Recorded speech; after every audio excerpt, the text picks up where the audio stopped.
Told their properties have been unfairly treated and misled by certain housing developers, according to a major investigation out today. Nina's got all the details on this, and when you're stuck in this problem, Nina, it's a real issue, isn't it? It's a nightmare. Yeah. Hundreds of thousands of people across the country were awaiting the results of this investigation, which... Hello, Katie.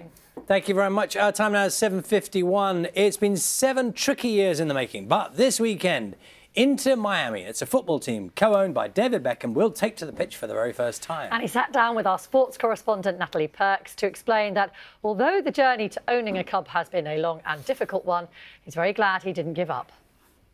Some would...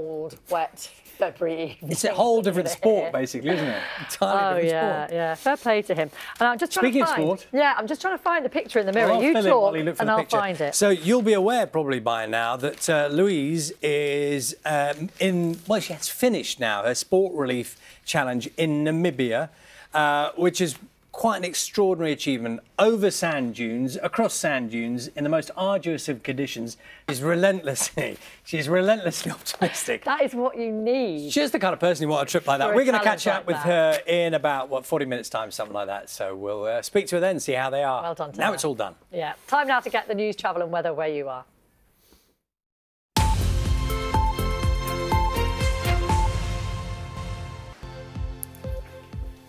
Good morning, welcome to Breakfast with Charlie State and Rachel Burden. Our headlines, it's Friday the 28th of February. Our top story today, Jet2 says it will not fly any customers back who've been quarantined at a hotel in Tenerife until they can confirm that they do not have coronavirus. Yes, their announcement comes despite some passengers being given the all clear to leave by the island's health minister. And last night, Northern Ireland confirmed its first case, bringing the number of those infected across the UK to 16. So, closer to home, a primary school in Derbyshire will remain shut for deep cleaning today after it confirmed a parent had contracted the coronavirus. Jane McCubbin is there for us this morning. Jane, it might normally be snow this time of year that closes a school, but snow not the problem on this occasion. Reporting from Belfast for us this morning. And there was a record points fall in the Dow Jones in the US yesterday, so we're keeping an eye on what's happening at the FTSE, which is just open now. Nina will have the latest on that after 8:30 this morning. Now to the rest of our news this morning, and thousands of people are expected to visit Bristol later to join a climate change protest attended by the teenage activist Greta Thunberg. More rain on the way, isn't it? Absolutely. Matt can tell us the details. What's the picture, Matt? It's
stories now. School in Derbyshire remaining closed today after it confirmed a parent had contracted coronavirus. This is Burbage Primary School in Buxton. It's now going to undergo a deep clean before allowing pupils to return. What exactly does that involve? Our reporter Olivia Richwald is with some people in York who I think should be able to tell us, Olivia. Practice, Olivia, thank you. Right, we're going to return to our earlier story now, that of Hayley Gough, whose partner Lance Shingler served in Iraq, suffered from PTSD and recently died in tragic circumstances. We can speak to the Veterans Minister, Johnny Mercer, who's in Plymouth for us this morning. Thank you for your time. We heard Hayley's story, incredibly moving. It's the travel and the weather where you are.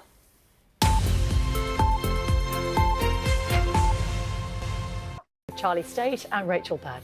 Time now is 8:31. Let's bring you the main stories this morning. Very much.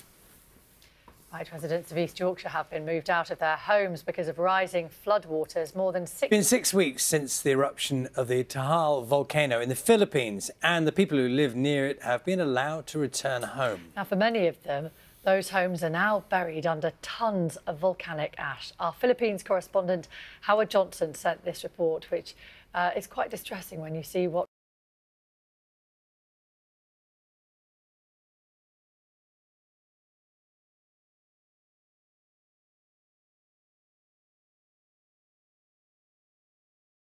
and the dog, just the random dog there. Yeah, you've done that, have you? Yeah, we have, yeah, indeed. Of course you have. In Tooting, though, not quite. Did you feel the benefits of it? Yes, I did. It causes a shock system. Yeah. It's the equivalent of being chased by a lion. Although the World Track Cycling Championships continue unaffected in Berlin, we're talking about the Tour of the UAE out there in the desert. That has now been called off because 2 staff members tested positive for the coronavirus. So now you've got the likes of the British riders, of Chris Froome, Adam Yates and Mark Cavendish, in their hotel waiting for the tests and the test results to come back. They are being tested for the virus themselves. Yates. It's going to depend how this virus travels, and if it starts travelling anywhere further south, then you would think they will probably. And fans need to know because they're making travel plans. You know, that's a very good point. I mean, the crucial thing is, if Scotland were to beat France, that would make that England-Italy men's game very, very important for the result of the championship. If France go on and win, they've got the Grand Slam, you'd think, and it's more of dead rubber. But they could. Although it's still theoretically possible, all the different outcomes, exactly. Isn't it? But what they did in 2001, obviously a much less serious outbreak in terms of life being lost. It was the foot and mouth virus then, of course. And they then put the matches off until the autumn, and they finished the Six Nations then in the autumn. And now that makes a problem with finding a gap in the calendar. Well, yes, of course. Everything's a problem. So plenty more to be discussed. It's going to be a very busy summit, I think, on Monday of the World Rugby Authorities, isn't it? Absolutely will. Mike, thanks very much. 8:44 is the time. Matt's got the weather for us this morning. We've seen snow in parts of Derbyshire this morning, Matt.